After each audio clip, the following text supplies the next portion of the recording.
My name's Daniel. I'm 39. My wife, Laura, is 38. We've been married for 11 years. We have a 9-year-old son named Noah.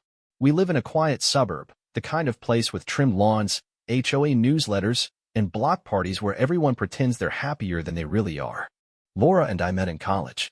She was smart, driven, beautiful, the kind of person who made you feel seen.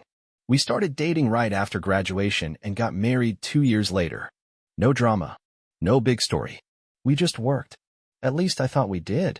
I work as a mechanical engineer at a plant about an hour away. She's a senior accountant at a mid-sized local firm. Our lives have been pretty standard.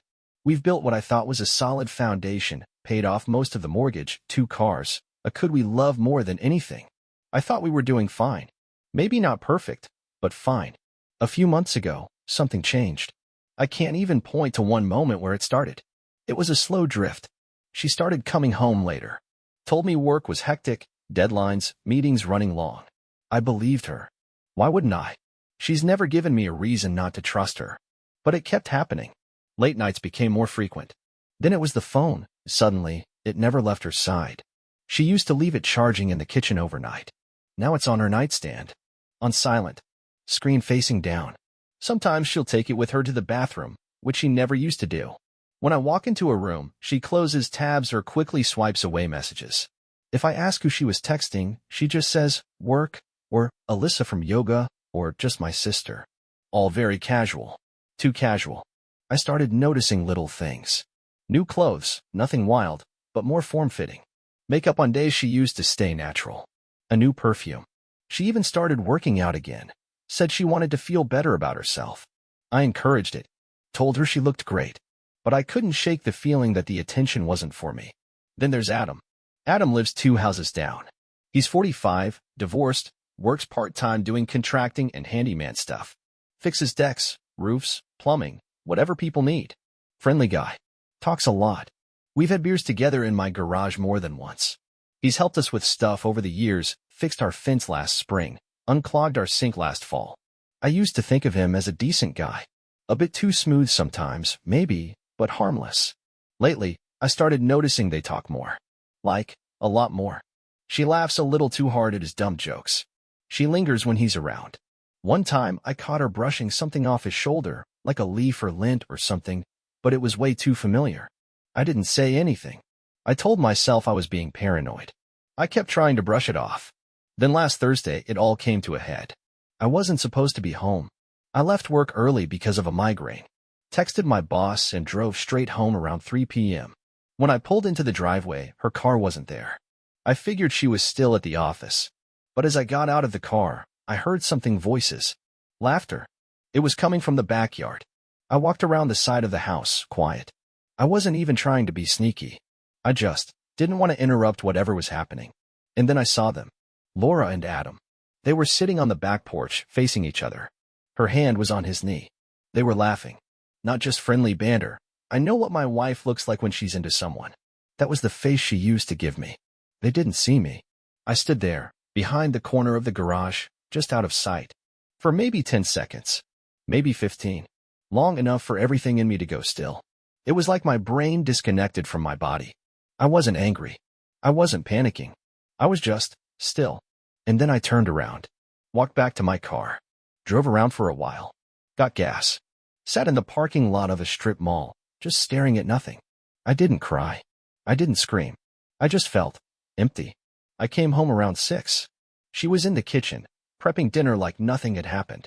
Kissed me on the cheek. Smiled. Said she missed me today. I kissed her back and said I had a long day. She believed me. I haven't told her what I saw. I haven't confronted her. And I haven't told anyone else, not family, not my best friend, no one. Since that day, I've been observing, watching her more carefully. Every movement, every glance at her phone, every lie disguised as small talk. I know what I saw. I know what it means. But part of me wants to be 100% sure before I say anything. Before I blow up our family. Before I tell my son his world's about to change. I feel like I'm living in a parallel version of my life. One where I still go through the motions, still laugh at her jokes, still say goodnight and I love you, but none of it's real anymore. I've already called a lawyer. Just a consultation. Nothing official yet. I'm not the kind of guy who makes impulsive moves. I don't want revenge. I want clarity. I want truth. I want control over how this ends. If this goes to court, I want to be ready. I've started a digital journal. Just a notes app with dates, times, and screenshots of anything I can find. I even bought a small GPS tracker online. It's legal in my state as long as it's installed on a vehicle you own. And I own the SUV she drives. It took 2 minutes to slip it under the rear bumper. The pattern started to emerge fast. Monday, she said she had a late meeting. Tracker showed her parked near Adam's house from 6:15 to 9:02 p.m. Not at her office. I checked. I drove by the office lot around 6:45. It was empty. Tuesday, normal workday. Nothing unusual. She seemed tired, distracted. Wouldn't make eye contact when we talked over dinner. Wednesday, claimed she was meeting a friend for drinks. Tracker showed her downtown. Okay, possible. But then she disappeared from GPS for almost 2 hours. Dead zone. No motion. No signal. Then back on near Adam's again. Thursday, she was home. But Adam came over around 7. Said something about needing to borrow our leaf blower. She walked it over to him instead of letting me get it. They talked outside for a while. I watched from inside the kitchen, pretending to be washing dishes. Their body language? Too close. Too casual. You don't stand like that with someone you barely know, especially not while your husband's 30 feet away. Friday, I checked her phone when she showered. I know. Some people think that's crossing a line. But let's be real. If she's already crossed this line, I'm not going to apologize for verifying it. Her phone was locked, of course, but she uses the same 4-digit PIN for everything. Yes, she still uses a 4-digit code. I guess cheaters don't expect to be caught. Texts were mostly clean. Nothing obvious. But in her photo album, buried in a hidden folder, there was a selfie. Her, wearing lingerie I've never seen before. Taken in what looked like a guest bedroom. I reverse searched the headboard design. Guess where it matches? Adam's Airbnb listing from 2 years ago. Same furniture. So yeah, not just suspicion anymore. Not just one questionable laugh or hand on a knee. This is real. And I haven't said a word. I've been calm. Almost too calm. I think it's throwing her off. She's been oddly affectionate lately. Like she's trying to compensate or cover her tracks. She brought home my favorite takeout the other night. Asked if I wanted to watch a movie. Sat next to me on the couch like we used to. But I could feel it, the distance. Like she was going through the motions, but her mind was somewhere else. Or with someone else. I haven't touched her. Haven't initiated anything. I'm not going to pretend this marriage still works just because she's suddenly trying to act like a wife again. And our son, Noah, he's picked up on something. He asked me the other day, "Are you and Mom okay?" That crushed me. We've tried to shield him from everything. But kids know. They always know. I just told him, "We're figuring things out, buddy." Which, I guess, is true. I've also started backing up everything. Texts, logs, location data, screenshots, to a cloud folder with a password she doesn't know. I'm covering every angle. If she tries to flip this around, I want a clean paper trail showing exactly what happened and how I handled it. I've been sleeping in the guest room for 4 nights now. Told her I've been snoring too much, and I don't want to keep her up. She accepted that explanation a little too easily. Didn't protest. Didn't question it. Just nodded and said, "Maybe it's for the best." She thinks I'm pulling away because I'm tired or stressed. She has no idea I'm documenting everything. Every evening, once Noah's asleep, I sit in that small room with the door locked and go through the data. GPS logs, screenshots of texts, timelines, receipts. I feel like a detective working a case I didn't ask for. One I never wanted. I've started noticing how often Adam just happens to be outside when she leaves. Or when she comes home. I've started counting the number of times she checks her phone after a text ping. For seconds, 6 seconds, sometimes instantly. The smile she doesn't even realize she's trying to hide. I'm starting to see just how deep this thing goes. Saturday afternoon, she said she needed to run errands. Target, maybe Trader Joe's. Gone for 3.5 hours. I didn't ask questions. I just watched the GPS. She never left the neighborhood. Spent most of that time inside a house 2 streets over. Not Adam's. Someone else's. Someone I didn't recognize. I looked it up. Turns out Adam's buddy from high school owns that house. Lives alone. My guess is that's the backup location now. So not only are they cheating, they're rotating where they do it. She came home with grocery bags. Toilet paper, frozen meals, a bunch of stuff she probably bought just to make it all look normal. I helped her unload it. She smiled. Kissed me on the cheek. I said nothing. That night, I took a photo of the receipt and matched the timestamp with her location. She hadn't even been at the store when the receipt said the purchase was made. Turns out she placed an online order in advance and just picked it up at the end, 10 minutes before coming home. She's not just lying. She's planning to lie. That's when I knew something had to shift. I scheduled meeting with the lawyer. We talked strategy. We went over bank accounts, joint assets, the mortgage, custody probabilities, state law on fault-based divorce. I learned more about marital law in 2 hours than I ever cared to know. We also discussed leverage. What counts, what doesn't. Physical evidence is stronger than circumstantial. Photos help. Screenshots help. Financial discrepancies help. And emotional stability, how I act when things come to light, that matters too. Judges notice that. So I've been calm on purpose. Controlled on purpose. For the record, I also called a friend who's a tech guy. Asked him how hard it would be to recover deleted messages from an iPhone backup. He told me it's doable if I can sync her phone to a laptop just once. 5 minutes. That's it. I'm waiting for the right moment. She leaves her phone charging in the kitchen again now. Thinks I've stopped caring. I haven't. I just learned patience. Last night, we were watching a show in the living room, and her phone buzzed on the counter. She glanced at it, then didn't move. A few minutes later, she got up, went to the bathroom, came back pretending nothing happened. But the phone was no longer on the counter. She's getting more careful. I'm getting closer. Part of me wants to call her out already. I've had to lie to my own son twice this week. Once when he asked why mom wasn't at dinner. Once when he said she forgot to pack his lunch and asked if she's okay. I told him she's just busy. That she loves him. That she's trying. He nodded. Didn't look convinced. The thing is, the more I wait, the more I see. Not just what she's doing, but who she's becoming. I'm starting to believe this version of her isn't new. Maybe it's just the part one refused to see before. Maybe Adam didn't break her. Maybe he just showed her what she was always capable of. And that's probably the hardest part to swallow. Because it means this marriage wasn't attacked from the outside. It eroded from within. I'm almost ready. 1 or 2 more pieces, and I'll have everything I need. No drama. No raised voice. Just a calm conversation. And the door behind her, wide open. I finally got into her phone. Sunday night, just after 11 p.m. She fell asleep on the couch with it still in her hand. I stood there for maybe a full minute, just looking at her.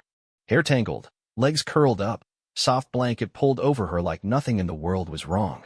I took the phone, used the passcode, connected it to the laptop I had prepped earlier. It ran the sync in the background. 5 minutes. That's all I needed. The deleted messages came through the next morning. There were dozens of them. Some short, casual. Others not. Some were images. Nothing explicit. She must have deleted the worst ones permanently, but enough to get the picture. Enough to know they were intimate. Often. Openly. Adam saved her in his phone as L. She called him A. A few messages were timestamped from nights she told me she was working late. Some from the days she came home acting cold, distant, or overly sweet. Like guilt had swung her one way or the other. There was one string of messages that stayed with me. A. You looked amazing in that green top today. I wanted to pull you back into the house and never let you leave. L. You should have. I was dying for you to do it. A. Next time, no excuses. L. No next time. Just do it. That was 3 days ago. The same day she told me she loved how I handled Noah's parent-teacher meeting. I read those texts 3 times. Didn't feel angry. Not in the way I expected. I felt finished. Like something finally locked into place. Like I had been holding up the ceiling of this house with my bare hands, and now I was just letting go. That morning, I dropped Noah off at school like nothing happened. I packed his lunch, asked about his math quiz, gave him a high five when he said he felt ready. I smiled, but my hands were steady in a different way now. I went home and copied the entire phone backup to a secure drive. Encrypted, timestamped. I added it to the folder with the rest, GPS logs, surveillance footage from the doorbell cam, receipts, screen recordings, all of it.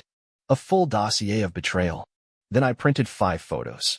One of her leaving Adam's house at 9:08 p.m. One of her car parked outside his friend's house. One of the chat logs. One of the lingerie selfie. And one from our last family vacation, the 3 of us on the beach, before I knew any of this was happening. I clipped them together. I'm not sure why. I think I just wanted to look at them side by side. That night, she tried to initiate. Not full intimacy, Just that subtle way women do when they're testing the waters. Soft touches. A lingering look. Asking if I wanted to watch something in bed. I told her I had work to finish. She paused, just a second too long. Then she nodded and left the room.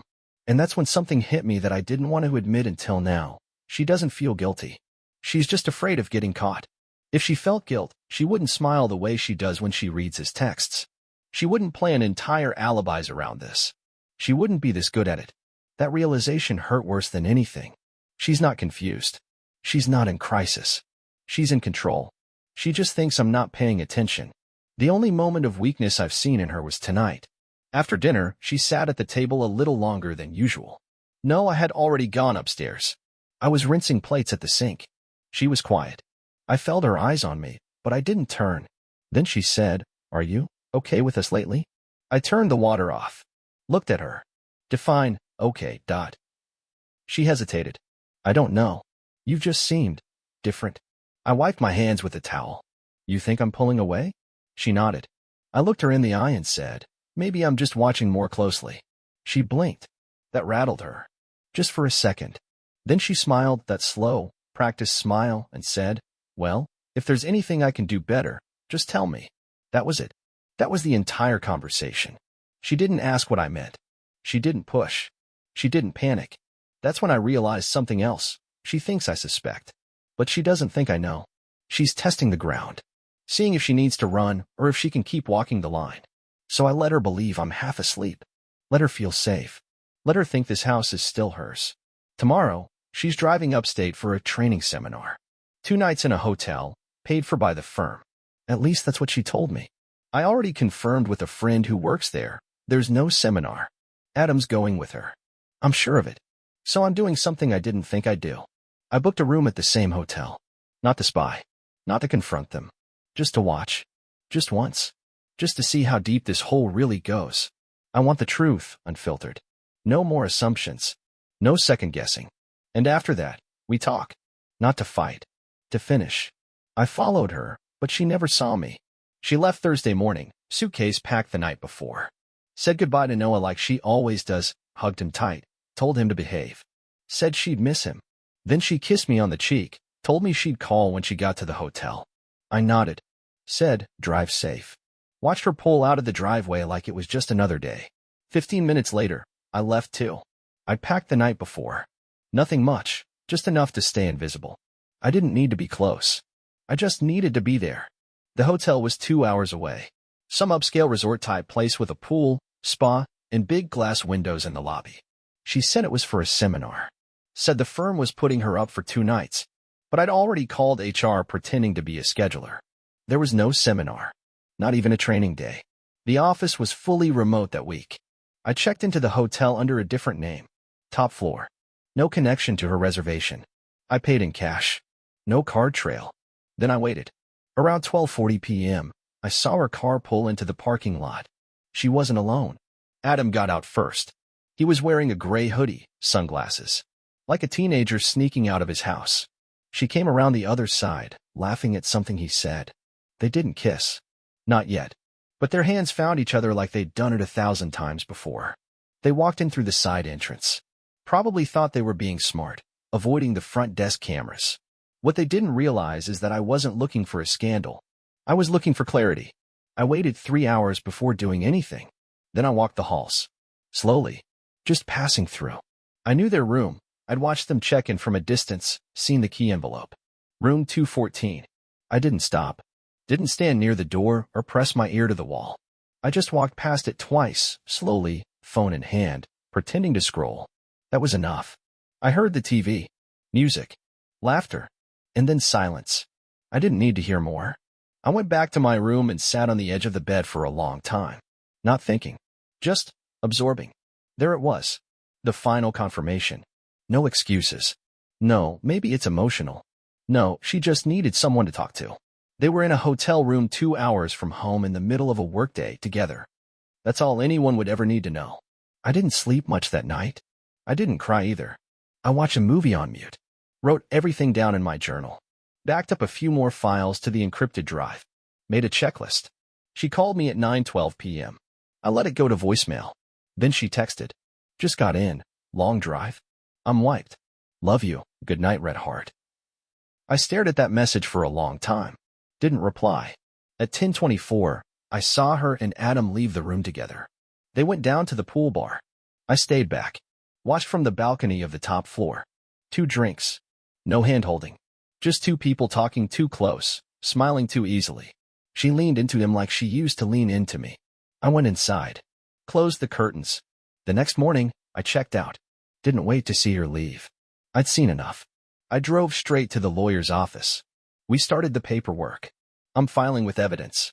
Not just for infidelity, but for asset protection. I've already pulled my half of the savings into a secure account. Canceled the credit cards. Froze the lines she had access to. Changed the password to everything. She won't see it coming. When I got home, Noah was at my sister's place. I'd arranged it that way. Laura called later that afternoon. I answered this time. Hey, everything okay? She asked. Sure, I said. You heading back tomorrow? Yeah, she said, a little too casually. It's been a long couple days. I bet. She paused. You sound weird. Everything all right? We'll talk when you get home. Another pause. Daniel, is something going on? Yeah, I said. There is. What do you mean? I know. Silence. Know what? I didn't answer. She went quiet. Then said, in the softest voice I've heard from her in months. Can we talk about this in person? Yeah, I said. That's the plan. I hung up. I didn't yell. Didn't accuse. Because I don't need to fight anymore. The facts are in place. The story is written. All that's left now is the ending. And it's mine to choose. She came home Sunday afternoon. Her return wasn't dramatic. There was no crash of the door, no heavy sigh, no effort to explain where she'd been. She stepped through the entryway like it was any other weekend. Sunglasses still on, despite the gray clouds outside. Suitcase in tow. One hand on her hip, the other tugging the wheels of her bag behind her like she'd just returned from a business trip, except there was no business trip. Just lies, and a hotel room 2 hours away, and a man who lives 2 doors down. I was at the kitchen table when she walked in. I didn't say anything. I didn't even turn to look at her until she passed me. She glanced my way for half a second. Something flickered in her expression, hesitation, maybe, but she kept going, like she was hoping I wouldn't ask anything, wouldn't say anything, wouldn't know. She opened the fridge, stood there with the door hanging wide like she needed something to do with her hands. She asked about our son in a tone that almost sounded sincere. I told her he was at my sister's. That paused her. She turned, slowly this time, and actually looked at me. The mask slipped for a second. Just a second. Enough to register confusion. Or worry. The air between us was strange. Too quiet. Like both of us knew the walls were about to shift. I stood up without a word and opened the drawer next to me. Pulled out a folder I'd prepared the day before.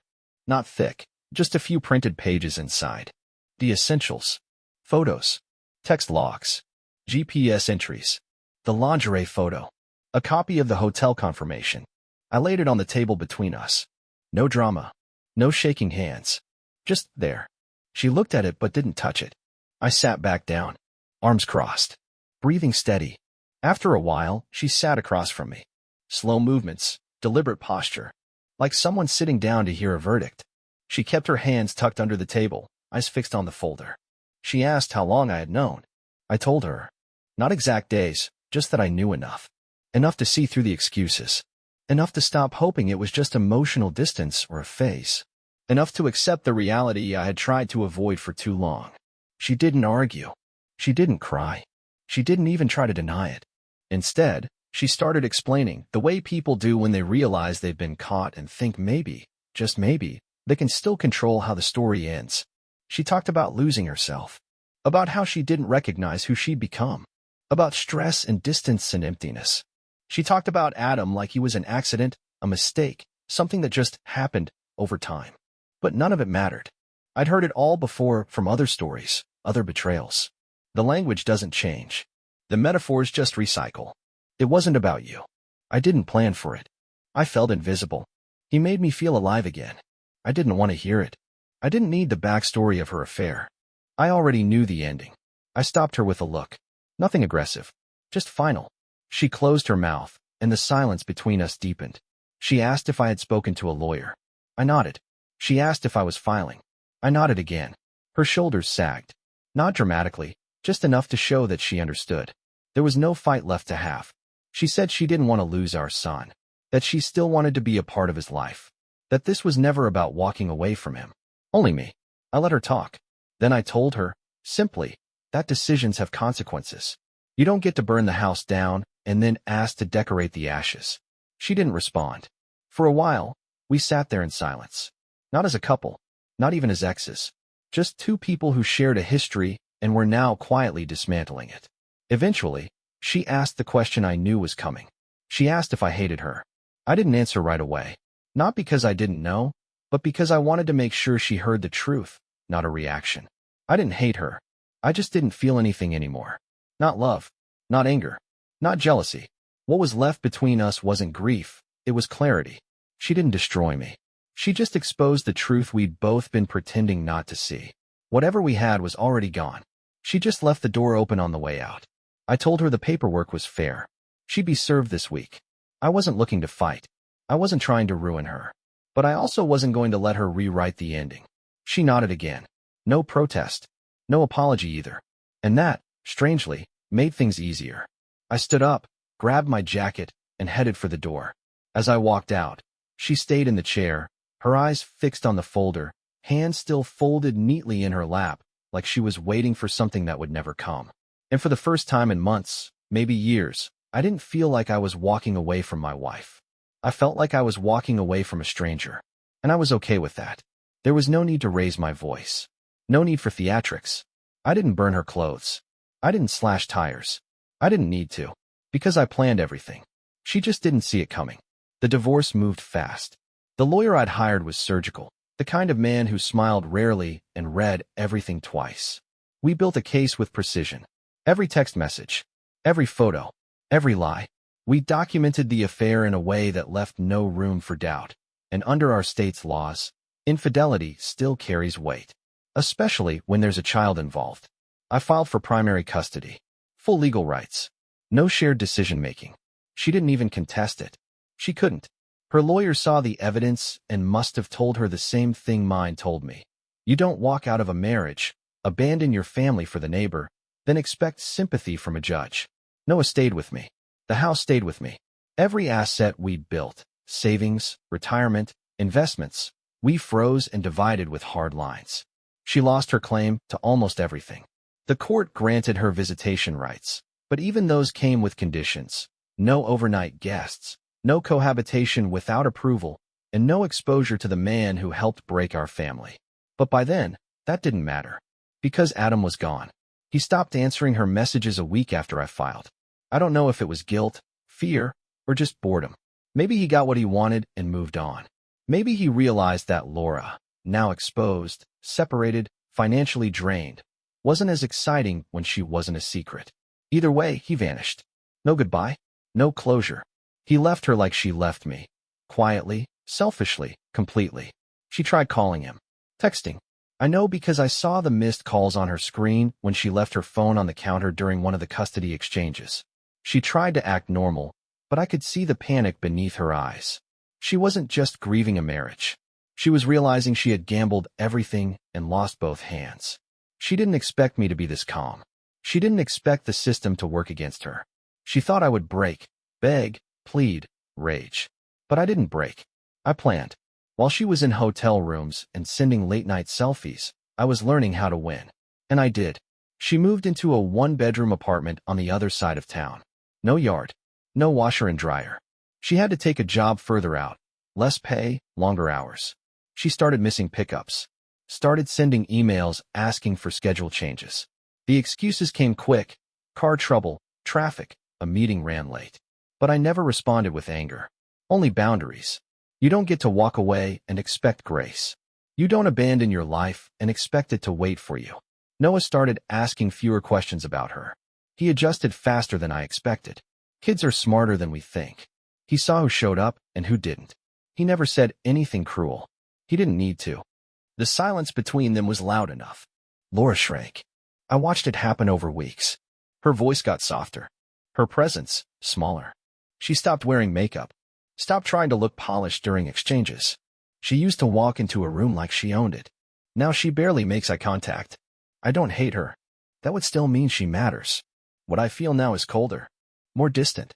Indifference, maybe, or clarity. She broke something I never thought could break. She threw away a man who loved her without hesitation. A son who looked at her like she hung the stars. A home built from scratch. And for what? Some attention? Some temporary thrill? And now, she's alone. He's gone. I have the house, the kid, the peace. She has memories. And silence. And that's not revenge. That's just consequences.